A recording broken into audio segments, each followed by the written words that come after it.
C'est pourquoi je n'abandonnerai jamais Jésus. Toute ma vie, je le servirai. Jusqu'à ma vieillesse. Pourquoi? Il n'y a pas mieux que le véritable cep. Il n'y a pas mieux que le véritable cep. Il est le véritable cep. Il est le chemin. Il est la vérité et la vie. Il n'y a pas un autre médiateur entre Dieu et les hommes, si ce n'est que Jésus. Jésus, pas Marie, pas Mahomet. Jésus. Jésus. Ne te déconnecte pas de Jésus et tu commences à prier des chapelets. On ne prie pas les chapelets. On ne prie pas Marie. J'ai dit on ne prie pas Marie. On ne prie pas Marie. On ne prie pas Marie. Marie était une servante de Dieu comme tout le monde. Comme tout le monde. Oh, c'est la maman. Pourquoi tu te compliques avec des raccourcis? Il faut aller chez maman pour aller chez le fils. Mais Dieu t'a dit, va directement chez le fils et toi tu te compliques la vie. Oui, si tu es fâché, je te parle. Il y a un problème maintenant dans les églises de réveil. On ne parle plus trop de l'idolâtrie. Bien aimé, celui qui prie Marie est dans l'idolâtrie et tu es connecté à un cep pourri. Un cep pourri. Je ne crois pas en l'écuménisme. Il est le seul chemin. Le seul chemin. Le seul chemin. Jésus n'a jamais dit de prier sa mère. Donne-moi la main que je te parle. Je vous salue Marie, Mère de Dieu. Priez pour nous pauvres pécheurs. Qui a parlé à Marie? Ce n'était pas un homme, c'était les anges. Est-ce que les anges peuvent dire à une femme, priez pour nous pauvres pécheurs? Est-ce que les anges sont des pécheurs? Si tu pries Marie, arrête de le faire. C'est Jésus le cep. Jésus dit, je suis le cep. Je ne suis pas ma mère. Je suis le cep. Je suis le cep. Pas ma mère. Pas ma mère. Pas ma mère.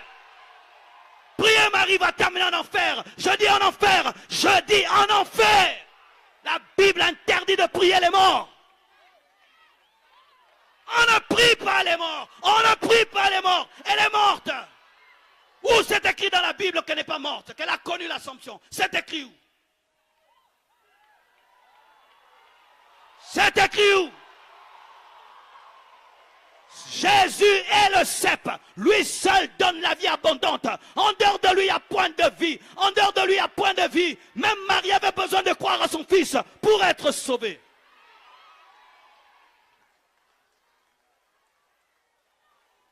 Alléluia. Elle était dans la chambre haute, en train d'attendre le Saint-Esprit. Pourquoi? C'était une femme comme toutes les autres, mais qui avait trouvé grâce. Que veut dire grâce? Faveur imméritée.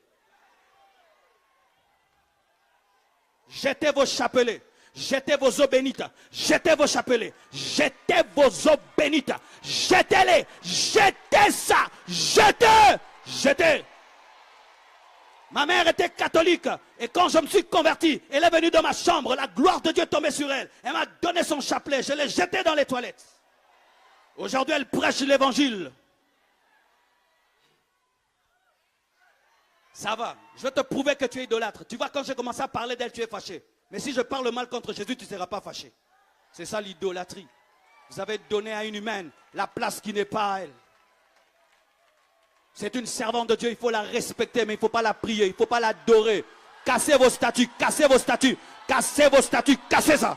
Cassez vos statues, cassez vos statues, cassez vos statues. Oh non, je suis là-bas depuis mon enfance. Oui, d'ailleurs, tu es là-bas depuis ton enfance. Maintenant, tu as grandi, il faut quitter les choses de l'enfance. Non, toute la famille est là-bas. Dieu ne viendra pas sauver une famille. Il viendra te prendre personnellement. Et si tu seras persécuté, béni sois-tu. Jésus est le chemin, la vérité et la vie. Celui qui est mort, celui qui est ressuscité, celui qui a inscrit ton nom dans le livre de vie, celui qui a versé son sang, pas sa mère, pas sa mère, pas sa mère.